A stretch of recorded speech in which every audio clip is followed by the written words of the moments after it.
Siamo nel 2001, Pio Pompa e Niccolò Pollari, perché Pio Pompa era l'orecchio di Niccolò Pollari, direttore del Sismi, si mettono al lavoro per fare una operazione di dossieraggio non in difesa dello Stato, ma in difesa del Presidente del Consiglio pro tempore.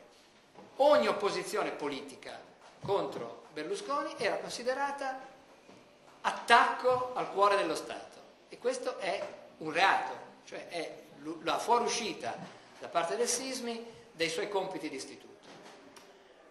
Ecco, fin qui dovremmo essere tutti d'accordo, cioè è di buon senso. Dove non capisco più è come mai a questo punto il governo di centro... altra cosa che si viene fatta in questi 5 anni, il dossieraggio nei confronti dei leader del centro-sinistra. Pare che l'ossessione del Sismi di Pollari in questi 5 anni non fosse altro che trovare le seguenti verità. 1. Che Romano Prodi era un agente del KGB. Ora, fa ridere, cioè... Adesso, ecco, cioè, capite che adesso, se io fossi il KGB, prenderei tutti tranne che Prodi. Che Fassino prendeva i soldi insieme per Telecom Serbia, che hanno costruito fango anche attraverso l'attività di alcune commissioni d'inchiesta, la famosa commissione Telecom Serbia, la famosa commissione Mitrokin, costruite sulla base di personaggi come tal Scaramella, che a Napoli chi lo conosce crede che sia venuto nel mondo dei puffi e non gli comprerebbe neanche una auto usata, e che Guzzanti, il senatore Guzzanti, ha fatto invece diventare il personaggio chiave della commissione Mitrokin, quello che aveva le prove per dimostrare che Romano Prodi era un agente del KGB. Dopodiché non ci sono riusciti perché gli veniva da ridere anche a loro, e è morta lì. Hanno lavorato per anni alla commissione Mitrokin senza riuscire a...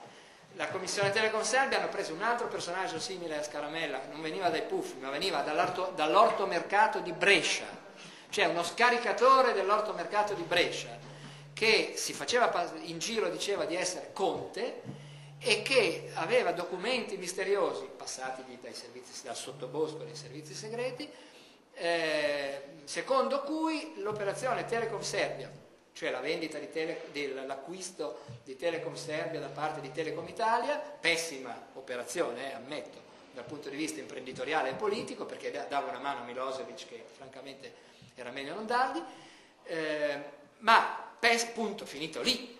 No, c'erano delle tangenti, e di queste tangenti, secondo il conte Igor Marini, ortomercato di Brescia, nulla di male contro chi fa il suo mestiere all'ortomercato di Brescia, ma non pretendere di essere un conte che ti svela le tangenti di Telecom Serbia. Ma se pagavi i soldi alla moglie? Sì, tra l'altro la moglie era un po' piuttosto arrabbiata.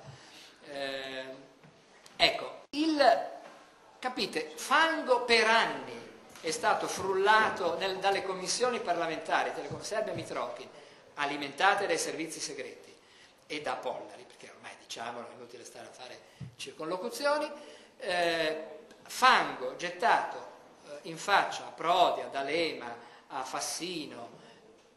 Allora, quello che io non capisco è: andate al governo e che cosa succede? Vi tenete Pollari alla direzione del Sismi per mesi. Oltretutto Pollari a un certo punto viene indagato perché per il suo Sismi permette che la CIA, gli uomini della CIA, sbarchino in Italia e facciano la solita operazione alla Rambo contro Abu Omar.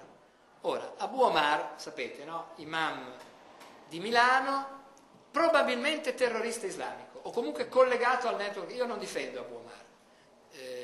Il problema è che di fronte ad un presunto terrorista hai due strade. Una è quella di Rambo. Arrivano qui 20 uomini della CIA, lo prelevano in pieno giorno da Milano, lo sbattono su un furgone bianco, lo portano in una base americana ad Aviano, lo caricano su un aereo della CIA, lo portano in Egitto, in una prigione egiziana, dove per 9 mesi viene massacrato e torturato in outsourcing, perché gli americani a casa loro non lo possono fare, allora lo fanno in outsourcing in Egitto, cioè lo fanno fare dagli egiziani. Ecco, o fai questa strada, che è contro la Costituzione, contro i codici, ma anche contro il buon senso, perché Abu Omar era già indagato sotto indagini della Procura di Milano ed era molto più utile tenerlo sotto controllo invece che portarlo via, perché così magari avresti scoperto se davvero era un terrorista, chi erano i suoi complici, e li avresti arrestati e avresti smontato tutta la loro rete. Alla fine un altro che è un po' Rambo anche lui, come Luttwak, ha detto: la politica americana delle renditions non solo ci ha messo in cattiva i rapporti con gli alleati in Europa, ma è anche controproducente, perché dà la soddisfazione di portarti via uno ogni tanto, ma non risolve i problemi concreti del terrorismo, che risolvi facendo delle indagini lunghe, accurate, con le intercettazioni telefoniche, con i pedinamenti, vedendo chi è la rete dei terroristi, non prendendone uno, facendone un elenco e portandoli a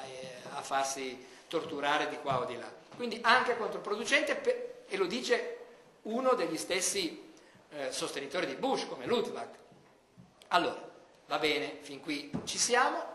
Il problema è che il governo di centrosinistra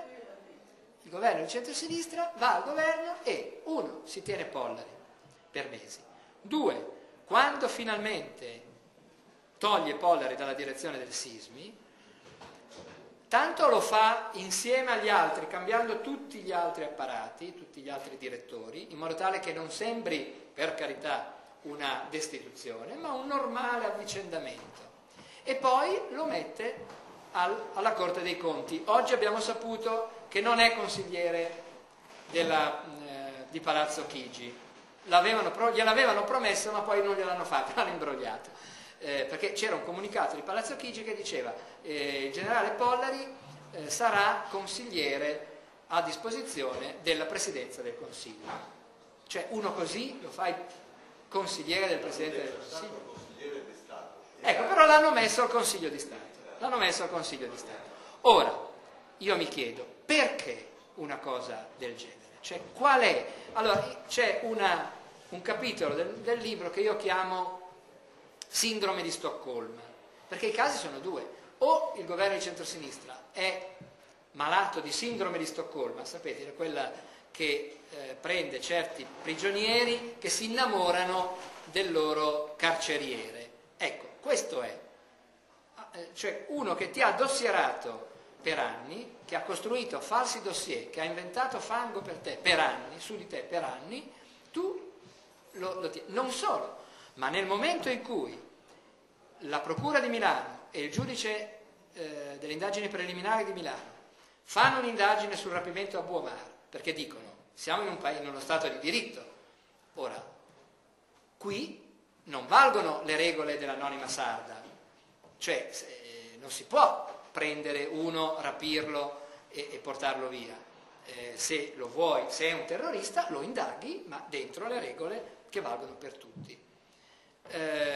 Allora, siccome i giudici hanno fatto un'indagine, hanno chiesto il rinvio a giudizio e hanno ottenuto il rinvio a giudizio per i rapitori di Abu Omar, e quindi gli uomini della CIA, una ventina di americani che avevano agito sul campo, ma anche per Pollari, Mancini ed altri italiani del Sismi, che hanno naturalmente costruito la rete logistica, perché non è che la CIA arriva in Italia, in un paese alleato, senza che il servizio alleato, cioè il Sismi, ne sappia nulla. No? Hanno dovuto collaborare insieme.